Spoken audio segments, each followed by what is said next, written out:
नमस्कार दर्शक बंधु सावित्री व्रत रखुथिबा माँ एवं भौणी माने एही विषयटी को निश्चिंत भावरे देखंतु। आजिर एही वीडियो माध्यम रे मु आपण मानकु कहिबी एही वर्षर सावित्री व्रतर शुभ समय कौन रही।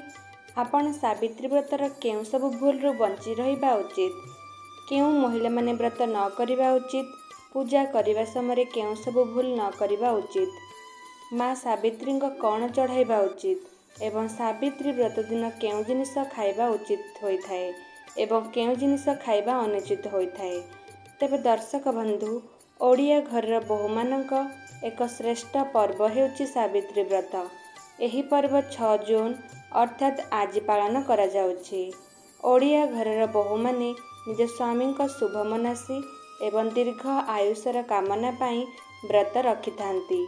सबु नारी इच्छा थाए जीवन सारा सधवा होई रहिबा पाई, एथिपाई एही व्रत को निष्ठार सहित पालन करिथांती। आपण माने जानती कि एही व्रत नारी माने केउ सबु कथा प्रति ध्यान देबा आवश्यक। तेबे दर्शक बंधु आसंतु जानिबा। दर्शक बंधु अनेक लोकंक मनरे प्रश्न आसिथाए एही दिन केउ देवतांक पूजा करिबा उचित। तेबे दर्शक बंधु एही दिन त्रिदेव एवं त्रिदेवींक पूजा करा जाए। एही दिन लक्ष्मी नारायण एवं माता पार्वती सावित्री पूजा मध्य करा जाए, किंबा एही दिन ब्रह्मा विष्णु महेश्वर एवं माता लक्ष्मी पूजा मध्य करि परिबे। एही दिन बरगछ को पूजा करा जाए। तेबे भूल रे एही दिन महिला माने घर को आमिष आणंतु नाही एवं बिना पियाज रसुन रे प्रस्तुत खाद्य घरे बनांतु।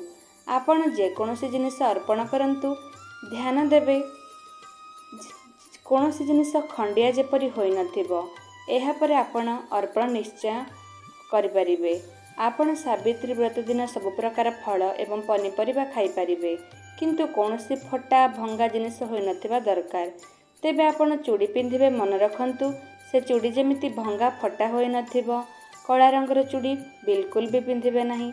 एहा द्वारा आपण को घोर पाप लागिबो एवं व्रत खंडन होई जाई पारे। तेबे दर्शक बंधु आशा करुछि आपण मानकर सबु समस्यार समाधान होई जाइथिबो। जदि आपण मानक मोर एही भिडियोटी पसंद आसिथाए तेबे आम चैनल को लाइक शेयर और सब्सक्राइब निश्चय करिवे। धन्यवाद।